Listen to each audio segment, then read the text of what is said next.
All right, something that I started this season was a WNBA San Diego update. I'm a big WNBA fan. I wish there was a team in San Diego. There's not, and it doesn't look like there's going to be.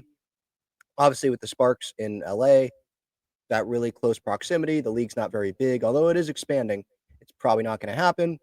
But there are some really good San Diego players, especially the three that I'm talking about. Those are the three that are in the WNBA right now, anyway. But there have been some San Diego players in the past that have come out, obviously, of this area.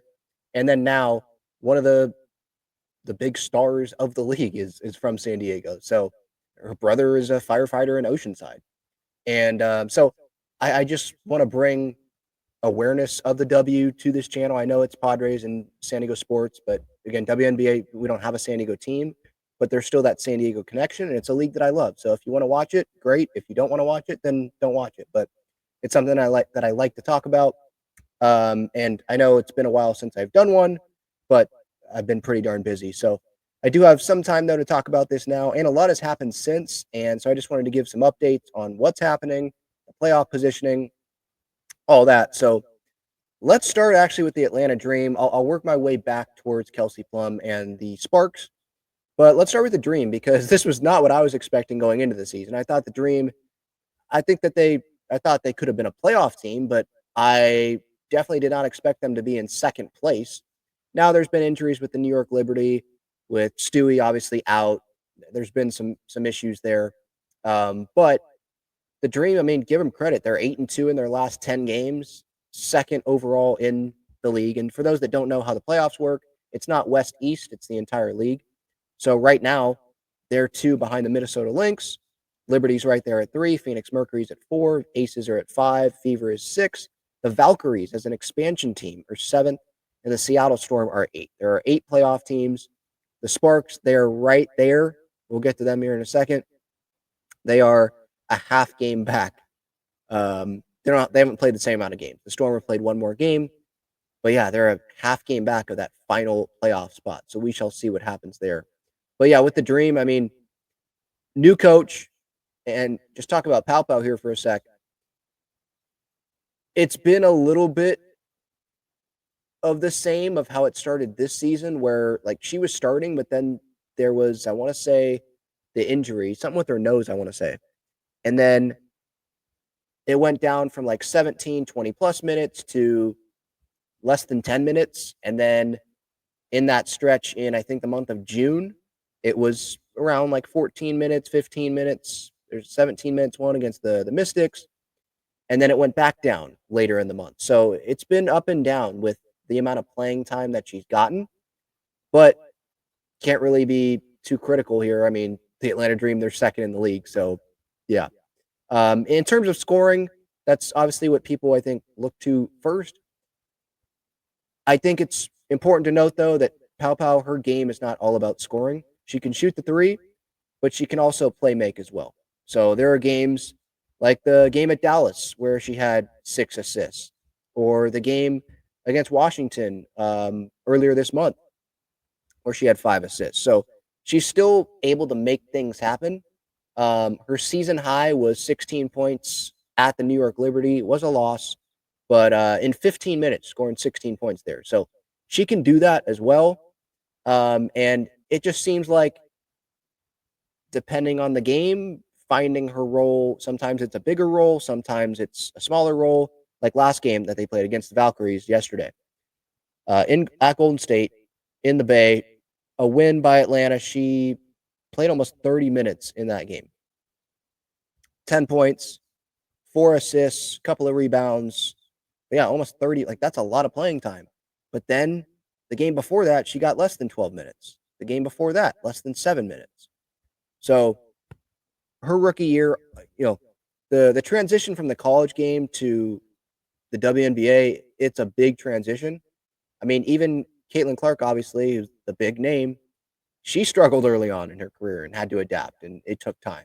I know she's dealt with a lot of injuries this year, but yeah, like, it's not the easiest. Go ask Kelsey Plum. Not the easiest to transition. And then especially, now I'm not saying this is the situation with Paopao. It doesn't seem like it. With KP, it was like, well, we have you number one. recently talked to Sue Bird. I love listening to that show, that interview on Bird's Eye View, of how when she got to San Antonio, like she was the number one pick, but some people didn't really want her. So it was like, yeah, we have you, but we really don't want you. So we're kind of trying to find the role for you, if that makes sense. So wishing the best, obviously, to Tina Paopao. Just great energy, obviously. I love the whole Paopao family thing that we see and their support for her. So that's great. Moving on to the Minnesota Lynx and Dejanay Carrington.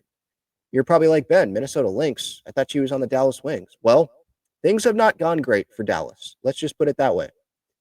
And it took maybe she never even got that to that place, but took time for her to find that place and be comfortable in Dallas. And Dallas is 9-26, and they weren't 9-26 when they traded her.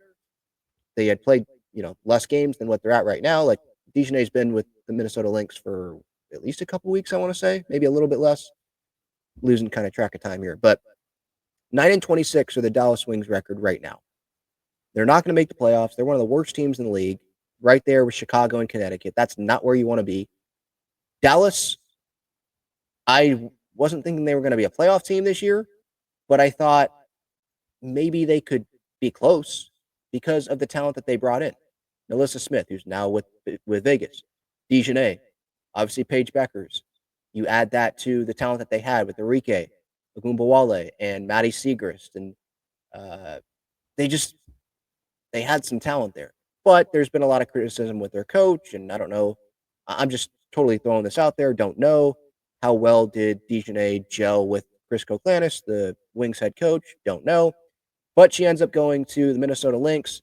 Nafisa Collier's been out with the ankle injury she's going to be out a minimum of 2 weeks. I forget exactly how long she's been out to this day. But they acquire her as Fee is out, and it's like, oh, wow, like talk about much needed. And Dejanay's been coming off the bench a little bit, has gotten more of a role. Dejanay's one of the better defenders in the league, so you go to the Minnesota Lynx, and it's like, wow, perfect fit. And for someone that, obviously wants to win, cares about winning, I love this fit with the Minnesota Lynx. And the Lynx, they clearly are the best team in the league. They have a lot of matchups with the Liberty as of late. Close game with the Liberty over the weekend. Don't really agree with everything the Liberty were doing there at the end. I don't really know why Natasha Cloud was trying to go for 2 there when they were down by 3. I know they were like confident that, she can make that, and then they come down, get a stop or free throws, and then, they can win it that way. But that was a little weird. She misses the layup. She was looking for contact there. Minnesota obviously ends up getting it. They have great shooting. Dejanay can shoot as well, but Kayla McBride, she's been on fire at times this year from 3. I mean, holy cow. Is she talented? Obviously, when Feet comes back, but Courtney Williams, Natisha Heidemann has been really good. Obviously, the Stud Buds took over All-Star Week. But yeah, like the Lynx, they are a really fun team to watch. If you're just a neutral fan and you don't have a team and you're like, I want to support San Diegans, go watch the Minnesota Lynx and Dejanay Carrington. Like, you will have a fun time. I cannot recommend that enough. They are a really good team, really fun team to watch. But so far this year, Dejanay averaging 10.5 points, 4.8 rebounds, and 1.8 assists, 24 games played. Again, that's not all with Minnesota. Some of that was with Dallas, obviously. But since she has joined Minnesota, it's been a little bit of varying. Like, she definitely gets playing time. Her least amount of minutes was 13 minutes, about 13 and a half minutes this past game against New York. But there are some games where she's actually gotten a lot of minutes, like 29 minutes. The game against the Mystics, her second game. Her first game with Minnesota was August 5th. So yeah, it's actually been, how long has that been? Yeah, it's been pretty much a couple weeks since Dejanay became a Minnesota Lynx player. But yeah, at Seattle, and then they came back home, Washington, at New York versus New York. It doesn't feel the same. I will say that, Minnesota against New York. I know there's new pieces. I'm not saying that's why it doesn't feel the same. It's just that Fee's out, Stewie's out. It's like, yeah, there's just not, it just doesn't feel the same as like, oh, NBA Finals rematch here. You have to have those players, or it just doesn't feel that. that like holy cow and WNBA Finals rematch. But this Lynx team, the talent they have, yes, they're the best team in the league. They're the team to beat. And going into the year, I was like, well, lost. I mean, think about the Liberty with the Aces, right? They lose and then they win the championship the next year. With the Lynx, could that be the same thing where they lose and then maybe they beat New York in the finals? Maybe it's another team. Maybe it's Phoenix. Maybe it's Atlanta. Who knows? I don't think Atlanta's going to go all the way. And maybe that's just me thinking about their brand and their history. So that's why I would side with Phoenix more. Definitely New York, because especially if they get Stewie back. Like to me, it's definitely Minnesota and New York. Those are the top two. And then after that, I'd go with Phoenix. I know that's how the standings look, but that's how I would go as well. Vegas has been interesting because Jewel Lloyd was a starter, obviously. KP leaves. There's the big storyline there. And then Jewel Lloyd now coming off the bench, which I understand, getting consistent offense like that. But that is a little weird. I wasn't expecting that, but they have been. Vegas is always an interesting team to follow because they've got the personalities, they've got the talent. Obviously, Becky Hammon and her post game pressers, like that's entertaining. So they're a team that I'm never going to count out the Las Vegas Aces. That's not going to happen. Indiana Fever, that rides obviously a lot on CC. Valkyries, cool story. Seattle, I feel like the Sparks can make the playoffs, and that's where I go to now. Kelsey Plum, she deserves to be in the MVP conversation. I know there's going to be a lot of love for Alyssa Thomas and what she's doing there with Phoenix, and rightfully so. But when we talk about MVP, who was the better team on paper going into the year? It was Phoenix over the Sparks. The question with the Sparks was, what was KP's impact going to be? Were they going to be able to make the playoffs in KP's first year? Because they were a terrible team last season. Obviously, Cameron Brink got hurt, but they just were a bad team. So it was going to be a new coach, Rakia Jackson coming back, Hamby coming back, Brink getting her back at some point, which she is back now. KP coming in, Ray Burrell. Like, what was this going to look like? And got off to a really great start, obviously, against the Valkyries there. KP makes history, huge game. Then it was rocky. And now, where do the Sparks sit? Right now, they're right outside the playoff spot, 16-18. Storm 17-18. Again, half game back. Storm obviously have played one more game than the Sparks have. But in their last 10, the Sparks are 6-4. And what's interesting with them is they've lost games where on paper I'm like, man, I feel like they should have won that game. And then they'll go and win games against really good teams. And it's like, oh, holy cow, So if I go to their schedule, and let's go to their recent matchups. So let's go end of July and into August. They beat the New York Liberty in New York, one of the best teams in the league, 101-99. Then they lose to the Aces. They beat the Storm. They beat the Indiana Fever. They beat the Connecticut Sun, which, whatever, it's the Sun. But then they lose to the Valkyries. Now, the Valkyries are in a playoff spot. They're ahead of them. And it's hard to win that many games in a row. But the Valkyries, to me, that's a team where it's like, you shouldn't lose 72-59. Maybe it's a couple possessions, but that much, that's rough. Beat the Storm, lose to the Liberty, okay. Beat the Wings. But then they lose, like, their most recent game, they lost to the Mystics. I know it was on the road, but they lost to the Mystics. And it's like, the Mystics are right there. They have identical record with LA. But those are games, when you've played this much into the season, those are games that I want. I don't want to say I'm a Sparks fan because it is an LA team. Like, it's really hard for me to root for an LA team, although I would consider the Clippers my NBA team. But since we don't have a team in San Diego, I do feel a little bit different there. And obviously having Kelsey Plum be on the Sparks, that is a team that I want them to be successful. I want them to make the playoffs. I want them to be successful this season. They're not going to win the championship, but that would be an amazing story to see KP help lead this team to the playoffs, right? Like that, to me, that would be a successful season for this team. But like you're playing the Mystics, like that's a game. I don't care if it's on the road. I feel like with the time that they've had, and their playoff aspirations, and the Mystics are right there with the Sparks, go take that game, go win that game. So there's been some frustration there, at least for me, wanting KP, wanting the Sparks to, go make a run, not a run, but make a run in the regular season to the playoffs. I'm not expecting them to do much because they'd be playing, Minnesota, but I think that's how it works. Yeah, I'm pretty sure they'd be playing Minnesota. But that would still be probably an entertaining matchup, I would think. Just the competitiveness that the Sparks have. So like team wise, it's been up and down. There's been some like, wow, great, that's amazing. Their performances. Derek Hamby the other night, but then there's been a little bit of letdown as well. But points wise, so 20.4 points per game, 6.1 assists per game. KP's free throw percentage, almost 90% this year. And in scoring, what is she in scoring? That's a good question. Players, because I think she said she wanted to be top 5 in scoring and assists, or top 10, something like that. Let me try to look that up here. WNBA scoring leaders. Here it is. Points per game, Kelsey Plum is 3rd. So it's Fee at 23.5, Asia at 22.6, KP at 20.4, Kelsey Mitchell 20.4, and Sabrina is 19.2.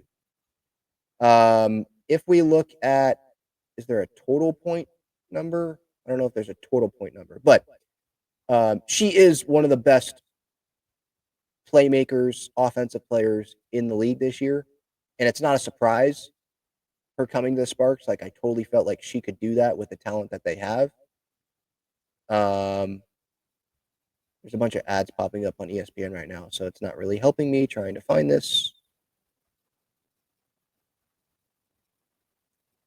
How about, this is points per game. I'm not seeing total points, but it just shows her contributions right now. If we go to assists per game, Kelsey Plum is 3rd. So top 3 in points per game and assists per game. Alyssa Thomas is 1st. Courtney Williams is 2nd. But like Courtney, with the talent she has on the Lynx, it's like, yeah, that makes sense. Rebounds, why would you expect KP to be doing? No disrespect, but what's impressive to me about KP is the amount of minutes she's playing. Like, early on in the season, she was playing a ton of minutes, and it's still happening. She's averaging 35.6 minutes per game. That is the most in the league, in front of Alicia Gray at 35.4, Paige Beckers at 34, Arike at 33.3, Fee at 32.8. Obviously, she's hurt right now. But like Skylar Diggins, ultimate competitor, she's at 31.7. Sabrina, 31.6. Dearica Hamby, her teammate, right, 31.5. KP, when we talk about MVP, leading a Sparks team that sucked last year to the playoffs, with the amount of minutes she's playing and points per game, assists per game, like, her impact, obviously stuff off the court, we can't see that, but if you see interviews of her personality, all that, like, she cares so much about winning and really wants to turn this Sparks franchise around. She was talking to Sue Bird on her show the other day, and she was saying, I'm not quoting her, but she was essentially saying, I'm not going to feel like I've arrived until I turn the Sparks around. And so, just like ultimate competitor, she was talking about how she could have stayed with the Aces if she just wanted to join, be on a stacked team and, do that. But she felt it was time for a change, and she wanted to go prove that she could go lead. She could be, the captain of the, she didn't say this, but that's what I'm saying. Captain of the boat, if that makes sense. Captain of the ship, and go lead a team to where they haven't been in a little bit. Sparks, they've won championships. They've had really good players, Lisa Leslie and Candace Parker, obviously, just to name a couple. But they have been one of the worst teams in the league for years. And so to bring that excitement back to Southern California, in the WNBA like this, we talk about MVP, most valuable player. Without KP, where would the Sparks be? They would not be a half game back of a playoff spot. I'll tell you that right now. You could say the same thing about the Sun, not the Suns, sorry. Connecticut's, no, we're not talking about anyone MVP discussion there. The Mercury. Where would they be without Alyssa Thomas? You could bring that up, sure.